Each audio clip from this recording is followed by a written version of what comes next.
this is the Pacific parlor car on the coast, Starlight. Maybe we should call it the Starlight. But anyway, this used to be a lounge car on the Santa Fe's El Capitan, built in the 1950s. And that's how they've remodeled it now, so that it's a lounge car for Pullman passengers only. And we're gonna grab something to eat here, I guess, and let's see what we can do from that.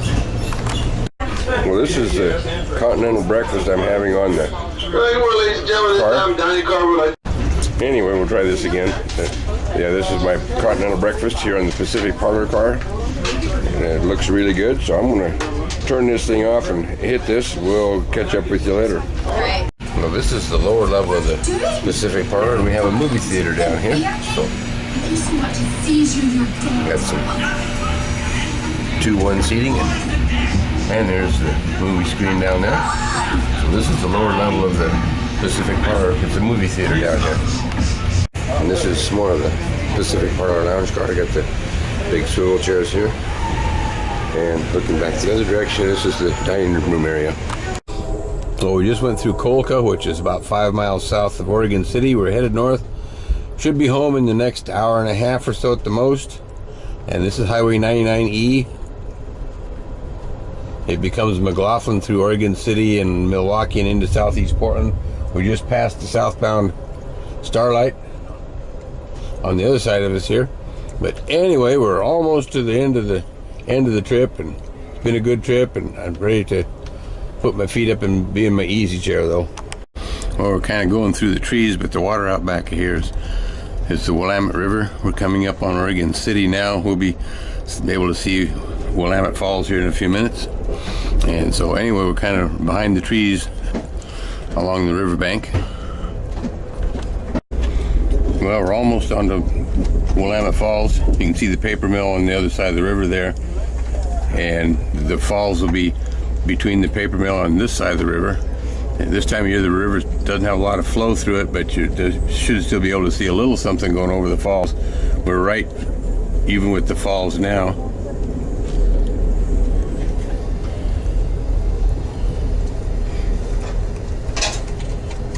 Yeah, there's not a lot of water coming over the falls. There should be water coming over a little bit, but not a lot. Sorry. What is it? We're looking at the falls. Which falls are these? Willamette. Excuse me. He was letting me know. I had no idea. Well, in this view here, we're looking at downtown Portland. The building with the kind of pyramid-shaped top on it. Right here is the Channel 6 TV building. Oh, yeah? And then you got the bank towers, just to the right of that, the big tall building. That's used to be First Interstate Bank. I'm not sure. I think it's Wells Fargo now. And then, of course, we got a crane here working on some other building. Right. And I don't know what this building is here all by itself with the kind of pinkish color to it. Right. This one here, I have no idea what the name of that building is. It's a new one to me anyway. But yeah, this bridge that you can kind of see the tower to it right here, one of the bridge tender towers. That's the Burnside Bridge. Okay. That bridge was built in 1926. That's a nice tower in Chicago. Well, we're crossing the steel bridge into Portland. Through the bridge here, you can kind of see the clock tower on Union Station. The other bridge right here is the Broadway Bridge. It's another old bridge in Portland. The steel bridge that we're crossing now is a double-decker bridge. Has the railroad on the bottom and the highway on the top. And say we're coming into Union Station.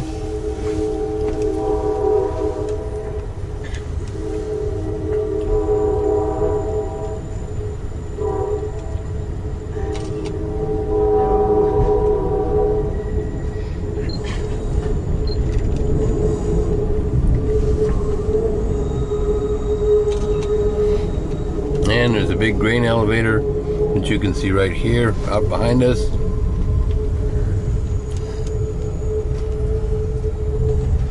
And there's all these condos on the riverbank now that didn't used to be here. There used to be warehouses and docks and things here. Those have all been removed, and we have condos down here now. And where the railroad yard used to be, Union Station used to have like 36 tracks. They only have like 8 tracks now.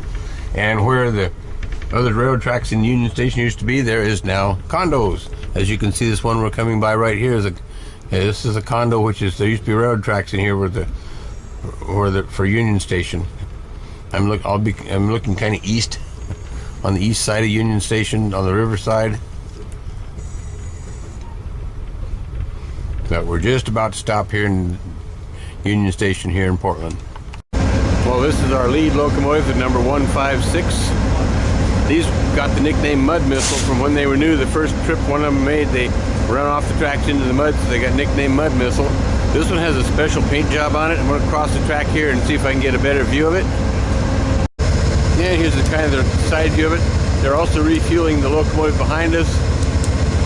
This locomotive here being refueled.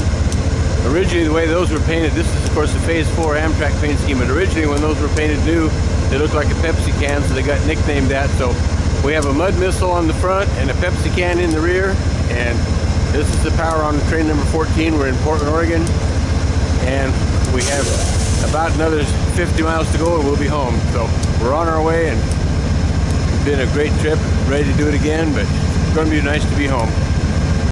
Well, this is another Mud Missile, number 187, and it's got the standard Phase 4 Amtrak paint scheme on it. Give you a comparison between it and the other locomotive that's on our train. And this is one of the new Talgos. This is a brand new train set. Got the kind of strange looking control car on this end, and that Mud Missile we looked at a few minutes ago is on the other end of it. This is the Portland-Seattle Talgo trains. This is one of two brand new trains that they just got, and so it's sitting here at Portland waiting to go back north. Well, we're just left Union Station in Portland. This is kind of going along where Gunderson's shipbuilding and rail car building business is. These buildings you're looking at here are all part of Gunderson's, and they build a lot of rail cars and marine equipment. Well, we're into Wilbridge Yard now, just up from Lake Yard, and this is the BNSF yard on the right hand side here. Got kind of going through the middle of the freight tracks here, so the view ain't very good, but we're in Lake Yard, or actually in Wilbridge Yard, and we'll be turning north at the end of the yard here to cross the Willamette River a second time. We crossed the Willamette River to get into Union Station, and now we'll cross the Willamette River again to head north to Vancouver, Washington, which is where we will be in about another 20 minutes or so. Here's the yard office at Wilbridge Yard. Here you can see the towers of the lift bridge over the Willamette River. This bridge was hit by a ship when it was a swing span, and it knocked the bridge off the center pedestal, so it was rebuilt as a lift bridge. So we're headed up to cross the bridge over the Willamette River. We're in kind of the northwest industrial area of Portland. The way the crow flies on Highway 30, if we were taking Highway 30, we would only have about 40 miles to go and we would be home. So we're getting close, but we're going to take the scenic route and we'll go to Longview. So we got about maybe 50 miles or so to go to get home. Well, here's the Willamette River. We're on the railroad bridge. We're kind of looking upstream from the railroad bridge.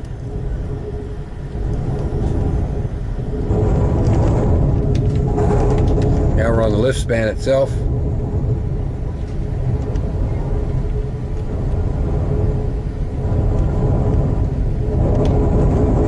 And now we're back on the original part of the bridge that was not damaged by the ship when the ship ran into it and knocked the swing bridge off the center pedestal. That's the Willamette. Well, we're now crossing the Columbia River. This is the river that comes by our house. And in the background, you get past these trees, you can see the interstate bridge. It's right here. This is Interstate 5. This is the freeway bridge. Part of it was built in 1908, and the other part was built in the late 1950s. When the freeway was put in during the 1960s, there was a toll on the bridge. It was 25 cents each way, or you could get 5 bridge tokens for $1. Coming up next. There in that. Well, we've arrived in Vancouver. The tracks going off to the right here go to Spokane on the Washington side of the Columbia River. And here's the Vancouver Depot. We're coming by it right now, and we're going to make a station stop here. But this is Vancouver, Washington, and this is an awesome place to chase trains. There's usually always a lot of rail activity in this area. So anyway, we have arrived in Vancouver, Washington, and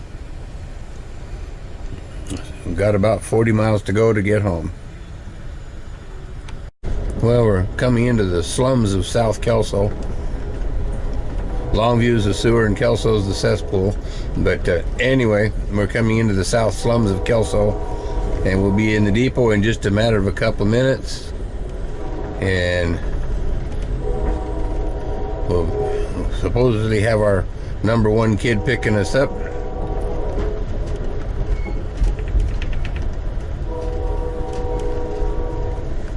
But this is what you see when you come into the slums of South Kelso.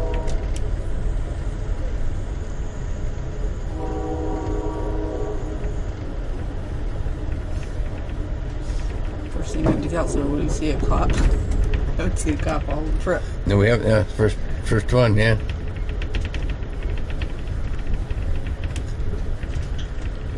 Anyway, the Kelso Depot is going to be up here in just another couple, 3 blocks. We're getting really close. But this is the backside of downtown Kelso.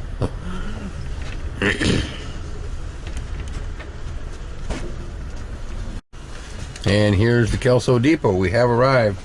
So we're on our way out of Dodge. We'll see everybody at home. Well, there's our train headed on north to Seattle.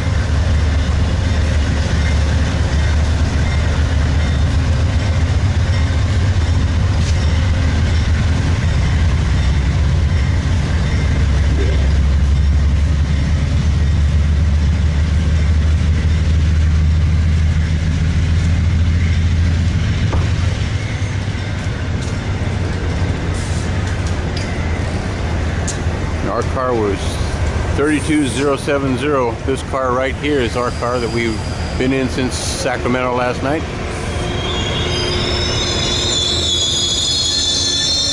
And the specific part of the car, I did a tour of that earlier. It's a pretty nice car inside. They're stopping now for the cheap seats.